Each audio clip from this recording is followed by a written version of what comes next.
Welcome student, welcome to NEET biology lecture.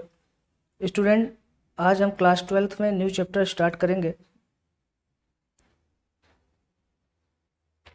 Microbes in human welfare. Student, chapter start करने से पहले मैं आपको बता दूं, ये चैप्टर हम एनसीईआरटी के पॉइंट ऑफ व्यू से स्टडी करेंगे, क्योंकि मैक्सिमम नीट एग्जामिनेशन में जो क्वेश्चन आए हुए हैं इस चैप्टर से वो आपके एनसीईआरटी के सिलेबस से ही आए हुए हैं। चलिए स्टार्ट करते हैं चैप्टर को।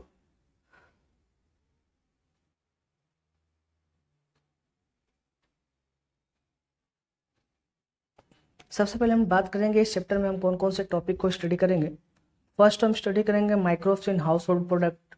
मीन्स आपको भी पता है घर में भी बहुत सारे फूड बेवरेजेस जो फॉर्म होते हैं उसमें माइक्रोब्स का काफ़ी रोल है, और काफ़ी पुराने टाइम से माइक्रोब्स का घरों में यूज होता हुआ आया हुआ है। जैसे सिंपल में मैं आपको बोलूँ तो जैसे आप बोलते हो मिल्क से कर्ड का फॉर्मेशन, जिसमें लैक्टिक एसिड बैक्टीरिया के थ्रू मिल्क कर्ड में कन्वर्ट होता है, तो यहाँ पे भी माइक्रोब्स का रोल है। और भी बहुत सारे हाउस होल्ड प्रोडक्ट पे हम माइक्रोब्स के रोल को डिस्कस करेंगे इस टॉपिक में। सेकेंड जो टॉपिक है उसमें हम डिस्कस करेंगे microbes in industrial product. Mean different types के इंडस्ट्री भी डिफरेंट टाइप्स के फूड बेवरेजेस फॉर्म करती हैं, जिसमें कुछ ड्रिंक भी है, कुछ के आपके फूड बेवरेजेज है, उसमें भी बहुत सारे माइक्रोब्स का यूज होता है। तो हम एक एक करके सबको डिस्कस करेंगे। थर्ड है आपका microbes in sewage treatment. House hold sewage treatment हो चाहे इंडस्ट्रियल सीवेज ट्रीटमेंट हो, वहाँ पे भी माइक्रोब्स का काफ़ी रोल है। बहुत सारे माइक्रोब्स सीवेज ट्रीटमेंट में रोल प्ले करते हैं, एक एक करके हम उनको भी डिस्कस करेंगे। फोर्थ टॉपिक जो पढ़ेंगे वो microbes in biogas production. Means biogas production में भी डिफरेंट टाइप्स के माइक्रोब्स का यूज है, उसको हम डिस्कस करेंगे। फिफ्थ नेक्स्ट टॉपिक है जो हम पढ़ेंगे microbes in bio control agent. Mean बहुत सारे पेस्ट कंट्रोल में भी आप बोलते हो कि ये माइक्रोब्स का यूज होता है, ठीक है। तो हम बायो कंट्रोल एजेंट के फॉर्म में भी माइक्रोब्स को डिस्कस करेंगे। लास्ट हम पढ़ेंगे माइक्रोब्स इन बायो फर्टिलाइजर। यानी एग्रीकल्चर फील्ड में हम माइक्रोब्स को as a bio fertiliser use कर सकते हैं। अब कौन कौन से माइक्रोब्स इसमें यूज होते हैं उनको हम एक एक करके डिटेल में डिस्कस करेंगे। चलिए फर्स्ट स्टार्ट करते हैं microbes in house hold product. But उसके पहले हम कुछ बैक्टीरिया के बारे में देख लेते हैं कि बैक्टीरिया का शेप कैसा होता है, बैक्टीरिया कैसे कितने मैग्नीफिकेशन में हम बैक्टीरिया को देख सकते हैं। तो कुछ बैक्टीरिया के बारे में एज ए इंट्रोडक्शन हम पहले देखेंगे, उसके बाद हम स्टार्ट करेंगे first topic microbes in house hold product.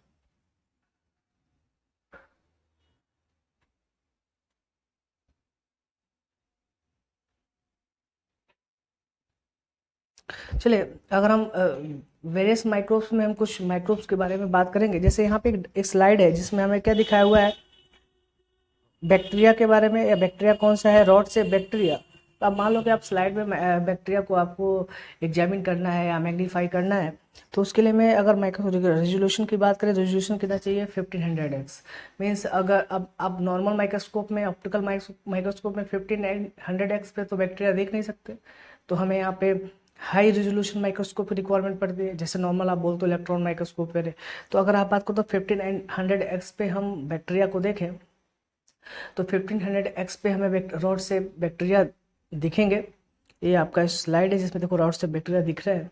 Second, यहाँ पे सेकंड स्लाइड है, वो क्या बताता है आपका, ये भी बैक्टीरिया का स्ट्रक्चर ही है, जो क्या बताता है बैक्टीरिया कैसा है, स्फेरिकल शेप में है। अगर इसको भी अगर हमें देखना हो तो हमें मैग्नीफिकेशन की कितनी रिक्वायरमेंट पड़ेगी, 1500x। यानी 1500x पे हम देख सकते हैं। थर्ड स्लाइड है जिसमें हमें क्या दिख रहा है, ये रॉड से बैक्टीरिया ही है, जो जिसमें क्या प्रेजेंट है, फ्लैजिला प्रेजेंट है। तो अगर रॉड से बैक्टीरिया विथ फ्लैजिला, अगर हमें ऐसे बैक्टीरिया को देखना हो तो हमें मैग्नीफिकेशन पावर की कितनी रिक्वायरमेंट पड़ेगी, 15,000x। मतलब 15,000x की अगर रेजोल्यूशन पावर है तो हम रॉड से बैक्टीरिया विथ फ्लैजिला हम स्ट्रक्चर को देख सकते हैं।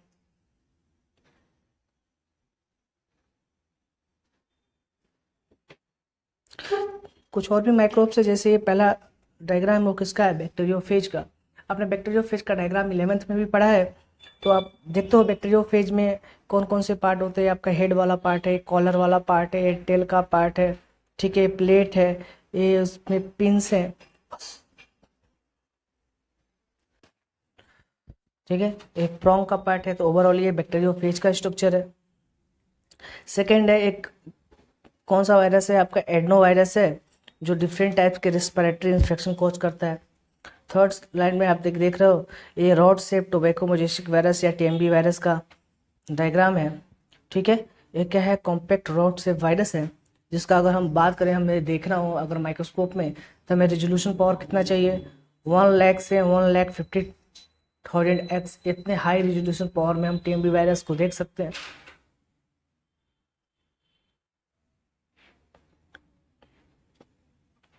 नेक्स्ट, अगर हम बात करेंगे बैक्टीरियल कॉलोनी को, देखो अगर हम लेबोरेटरी में अगर आप बात करते हो, जो माइक्रोबायोलॉजिस्ट होते हैं, ठीक है, या जो माइक्रोबायोलॉजी से पढ़ते हैं, वो डिफरेंट टाइप्स के जो माइक्रोब्स को इन लैब में कल्चर करते हैं या ग्रो कराते हैं। तो आप भी जब मेडिकल साइंस में जाओगे, डिफरेंट टाइप्स के पैथोजन को, डिफरेंट टाइप्स के माइक्रोब्स को स्टडी करोगे एज ए, तो वहाँ पे आपको भी बहुत सारे कल्चर वेरे फॉर्म करना होगा। तो देखो कल्चर वेरे के थ्रू या लेबोरेटरी में भी हम क्या कर सकते हैं, माइक्रोब्स को ग्रो करा सकते हैं। ठीक है, तो ये देखो एक पहला पेटेडिस है जिसमें क्या बताया हुआ है, जिसमें बैक्टीरियल कॉलोनी को ग्रो कराया हुआ है। ठीक है, ये पेट्रेडिस है, देखो यहाँ पे क्या है, बैक्टीरियल कॉलोनी को ग्रो कराया हुआ है, ये सारे बैक्टीरियल कॉलोनी है। तब नॉर्मल प्रोसीजर तो अभी यहाँ पे बात नहीं करनी है, लेकिन आज आपको एक आउट ऑफ व्यू दे देता हूँ। तो एक्चुअली हम करते क्या है, वो इंक्यूबेटेड लैब होती है जिसमें हम पेट्रेडिस को ऑटोक्लेव वगैरह करते हैं, फिर उसमें पहले मीडिया डालते हैं, मीडिया में हम क्या करते हैं, बैक्टीरियल कल्चर को डालते हैं, थोड़े टाइम के लिए इंक्यूबेट करने के लिए रख देते हैं, उसके बाद हम कुछ टाइम बाद देखते हैं इसमें बहुत सारे बैक्टीरियल कॉलोनी ग्रो हो जाती है। तो यहाँ पे जो पेट्रेडिस दे रखा है, यहाँ पे डिफरेंट टाइप्स के जो बैक्टीरियल कॉलोनी ग्रो है, यहाँ पे हमें बहुत सारे न्यूट्रिएंट वगैरह सप्लाई भी करनी पड़ती है। ठीक है, कि आसानी से जल्दी से बैक्टीरिया वगैरह ग्रो हो। सेकेंड स्लाइड जो किसको बताता है, फंगल कॉलोनी को, एक उसको भी हम पेट्रेडिस में ग्रो करा कर सकते हैं। फिर तो ये फंगल कॉलोनी को शो करता है पेट्रेडिस, यहाँ पे क्या शो कर रहा है, आपका बैक्टीरियल कॉलोनी को शो करता है। ओवरऑल ये बोल सकते हैं कि इन विट्रो भी हम क्या कर सकते हैं, लेबोरेटरी में भी डिफरेंट टाइप्स के बैक्टीरियल फंगल कॉलोनी को ग्रो करा सकते हैं।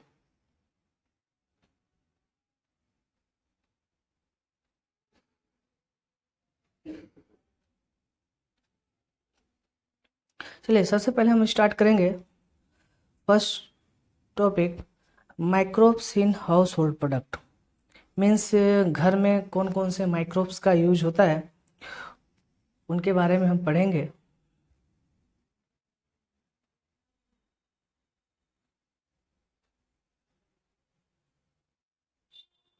तो सबसे पहले हम पढ़ेंगे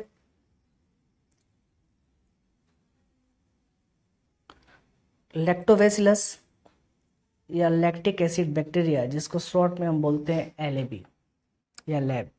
तो देखो ये लैक्टोबैसिलस बैक्टीरिया है जो डिफरेंट टाइप्स के फूड बेवरेज फॉर्म करता है। पहला क्या है, बोला करता क्या है, it convert milk to curd.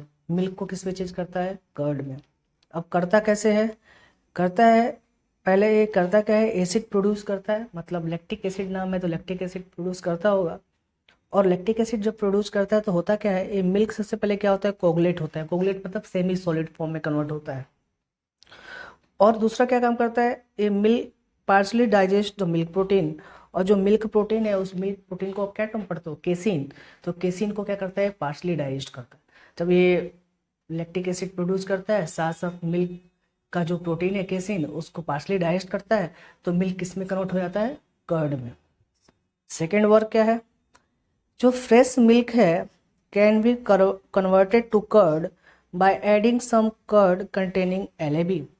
बोला कि जैसे घरों में करते क्या है, जो कर्ड, थोड़ा कर्ड जो पुराना कर्ड है वो रखा होता है, तो फ्रेश मिल्क में हम थोड़े कर्ड को डाल देते हैं। ठीक है, जब थोड़े कर्ड को डाल देते हैं तो होता क्या है, कुछ टाइम बाद हम क्या देखते हैं, पूरा का पूरा मिल्क किस में चेंज हो जाता है, कर्ड में।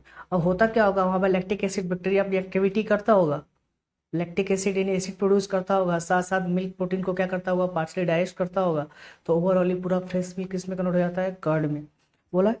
अब इसके थ्रू जब एक पूरा कर्ड में कन्वर्ट हो जाता है तो और भी क्या करता है lactic acid bacteria, it also increase to vitamin B12। मतलब ठीक है, अगर आप नॉर्मल मिल्क की बात करो, उसमें जो भी विटामिन B12 का कंटेंट है, तो कर्ड में हम देखते हैं तो विटामिन B12 का कंटेंट ज़्यादा होता है। तो ओवरऑल लैक्टिक एसिड बैक्टीरिया करता क्या है, विटामिन B12 के कंटेंट को इंक्रीज करता है। नेक्स्ट उसका मेन फंक्शन दूसरा क्या है, in stomach LAB help the check pathogen. देखो अगर अब बहुत लोगों को स्टमक इन्फेक्शन होता है, अनडाइजेशन की प्रॉब्लम होती है, तो उसमें बहुत सारे माइक्रोबियल एक्टिविटी वगैरह देखने को मिलती है कि जो स्टमक की वॉल वगैरह होती है। तो LAV का यूज हम किस में करते हैं, स्टमक में इन्फेक्शन वगैरह को क्या करना, चेक करने के लिए।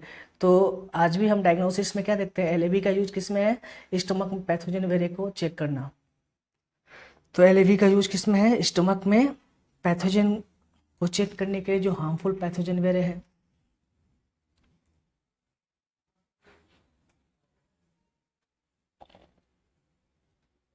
चलो नेक्स्ट, बैक्टीरिया का यूज किसमें है, बैक्टीरियल फर्मेंटेशन में।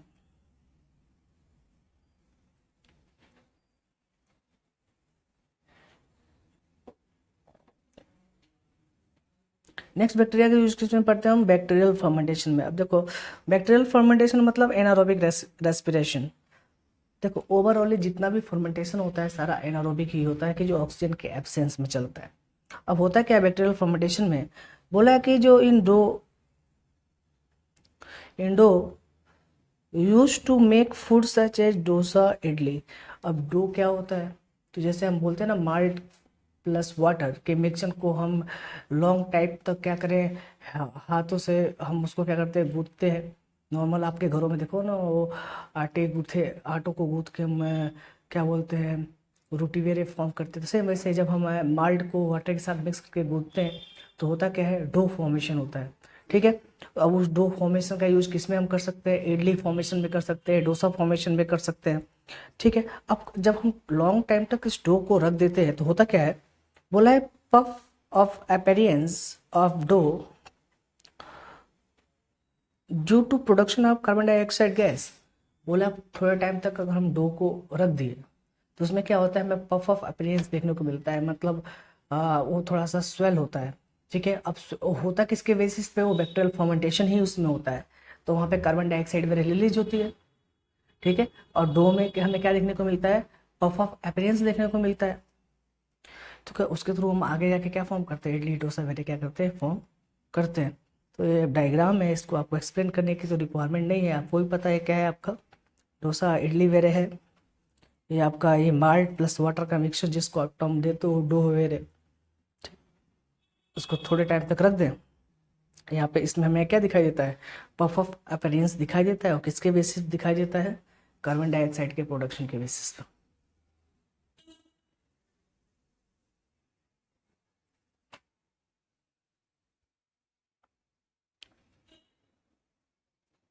देखो जो सेकेंड माइक्रोब्स है उसकी हम बात करेंगे ईस्ट को। देखो अब ईस्ट का क्या रोल है, बोला जो ब्रेकर ईस्ट है, ब्रेकर ईस्ट को दूसरे टर्म में हम क्या बोलते हैं, सैक्रोमाइसिस सर्वेसी। ठीक है, ये ब्रेकर ईस्ट है जिसका यूज किस में हम करते हैं, use to make bread by fermenting dough. तो बोला है जो जब डो में फर्मेंटेशन प्रोसेस चलता है तो हम करते क्या है, उससे ब्रेड को फॉर्म करते हैं। वहाँ पे कौन सा माइक्रोब्स यूज होता है, ईस्ट। यानी जब ईस्ट डो में फर्मेंटेशन प्रोसेस को कंप्लीट करता है तो वहाँ पे हम क्या फॉर्म करते हैं, ब्रेड वेरे फॉर्मेशन करते हैं। ठीक है,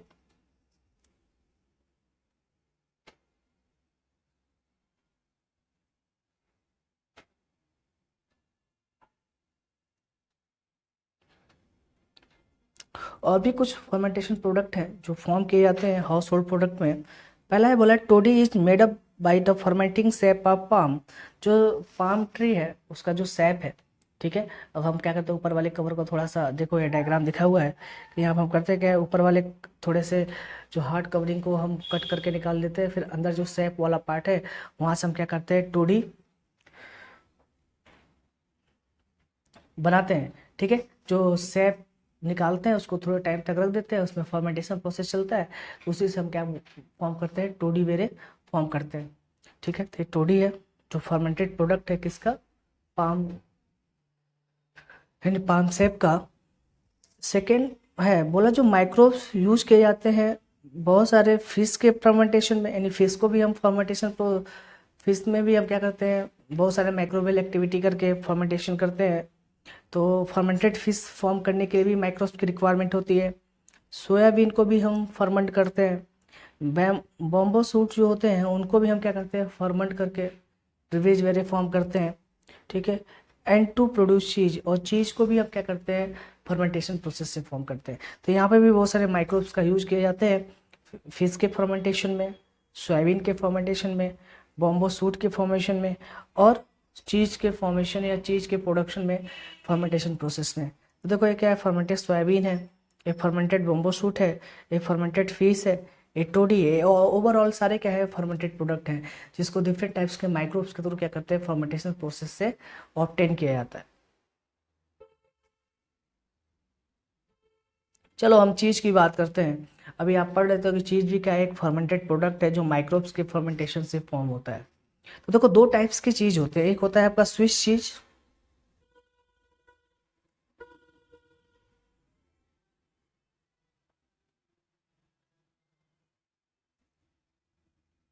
इसको दो टाइप्स की चीज़ होता है, एक होता है स्विस चीज, सेकंड होता है रैकफोर्ड चीज। अब स्विस चीज एंड रैकफोर्ड चीज में क्या डिफरेंस है वो देखते हैं।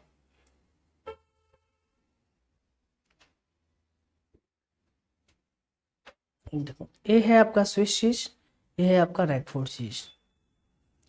अब एक आपका बैक्टीरिया है प्रोपियोनी बैक्टीरियम, जो क्या फॉर्म करता है, स्विस चीज फॉर्म करता है। और दूसरा एक फंगस है जिसको हम बोलते हैं पेंसिलियम रॉकफोर्टी, जो क्या फॉर्म करता है, रैकफोर्ड चीज फॉर्म करता है। अब दोनों चीज में डिफरेंस क्या है, पहले देखेंगे हम स्विस चीज को। बोला स्विस चीज में हमें क्या दिखाई देता है, एक लार्ज होल दिखाई देता है, किसके बेसिस पे, प्रोडक्शन ऑफ कार्बन डाइऑक्साइड, यानी वहाँ पे ज़्यादा फर्मेंटेशन होता होगा और ज़्यादा बड़े बड़े होल बनते हैं, क्योंकि वहाँ पे कार्बन डाइऑक्साइड ज़्यादा निकलता है। तो देखो यहाँ पे बड़े बड़े होल दिख रहे हैं आपको, ये क्या है, आपके कार्बन डाइऑक्साइड यहाँ से प्रोड्यूस हुआ है, तो यहाँ पे बड़े बड़े होल क्या हो रहे हैं, यहाँ पे दिख रहे हैं।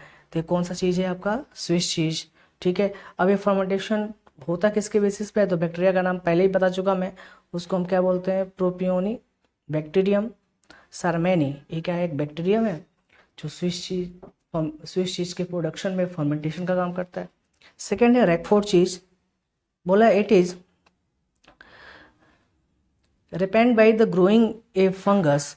बोला कि मान लो अगर चीज़ के ऊपर जो एक फंगस है जिसको हम बोलते हैं पेंसिलियम रैकफोर्टी, अगर ये ग्रो करता है, तो ग्रो करने के बाद देखो यहाँ पे को छोटे छोटे होल भी दिख रहे हैं और ब्लैक ब्लैक स्पॉट भी दिख रहा है। ठीक है, ये किसके बेसिस पे दिख रहा है कि अगर चीज़ के ऊपर हम क्या करते हैं, इस फंगस पेंसिलियम रॉकफोर्टी है, इस फंगस को ग्रो कराते हैं, तो यहाँ पे भी फर्मेंटेशन का काम करता है। ठीक है, और उस चीज़ को हम क्या बोलते हैं, रैकफोर्ड चीज़। ठीक है, तो दोनों का आप कंपेयर करो तो आप आसानी से पहचान सकते हो कि रैकफोर्ड चीज़ कौन सा है और स्विस चीज़ कौन सा है। होल के बेसिस पे भी आप बोल सकते हो, रैकफोर्ड चीज़ में क्या होगा, होल छोटा होगा, और स्विस चीज़ में होल क्या होगा, बड़ा होगा। रीजन सेम है कि वहाँ पे कार्बन डाइऑक्साइड प्रोडक्शन क्या होगा, ज़्यादा होगा।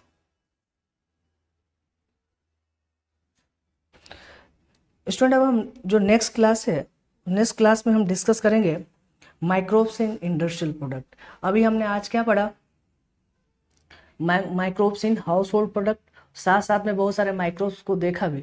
ठीक है, हमारे अराउंड बहुत सारे माइक्रोब्स हैं, मैक्सिमम माइक्रोब्स हमारे ह्यूमन बींग्स के लिए हार्मफुल ही होते हैं, पर कुछ माइक्रोब्स क्या हैं, बेनिफिशियल भी हैं। तो हमने देखा कि बहुत सारे बैक्टीरिया या बहुत सारे अदर है जो फंगस हैं, वो बहुत सारे फर्मेंटेशन प्रोसेस में यूज होते हैं, और डिफरेंट टाइप्स के जो आपने भी प्रोडक्ट देखा हाउस होल्ड प्रोडक्ट में, जैसे आपने बोला चीज़ फॉर्मेशन, उसमें अलग अलग चीज़ फॉर्मेशन, रैकफोर्ड चीज़, स्विस चीज़, और फिर आपने देखा कि डिफरेंट टाइप्स के फॉर्मेंटेशन, बॉम्बो सूट फॉर्मेंटेशन में, फिश फॉर्मेंटेशन में, सोयाबीन फॉर्मेंटेशन में, टोडी फॉर्मेशन में बहुत सारे माइक्रोब्स का यूज हो रहा है। फिर आपने देखा कर्ड फॉर्मेशन में भी माइक्रोब्स का यूज हो रहा है। तो ओवरऑल ये सारे क्या है, हाउस होल्ड प्रोडक्ट है जिसपे डिफरेंट टाइप्स के माइक्रोब्स की एक्टिविटी हमने देखी, जो फर्मेंटेशन प्रोसेस से हम क्या करते हैं, घरों में ऑब्टेन करते हैं। अब नेक्स्ट लेक्चर में हम क्या पढ़ेंगे, ऐसे ही बहुत सारे और भी बहुत सारे प्रोडक्ट है जो इंडस्ट्री फॉर्म करती है, यानी इंडस्ट्रियल प्रोडक्ट में भी क्या होता है, माइक्रोब्स का यूज होता है। तो हम नेक्स्ट लेक्चर में क्या करेंगे, इंडस्ट्रियल फर्मेंटेशन या इंडस्ट्रियल प्रोडक्ट को क्या करेंगे, हम पढ़ेंगे, जो डिफरेंट टाइप्स के माइक्रोब्स के फर्मेंटेशन से क्या होते हैं, बनाए जाते हैं।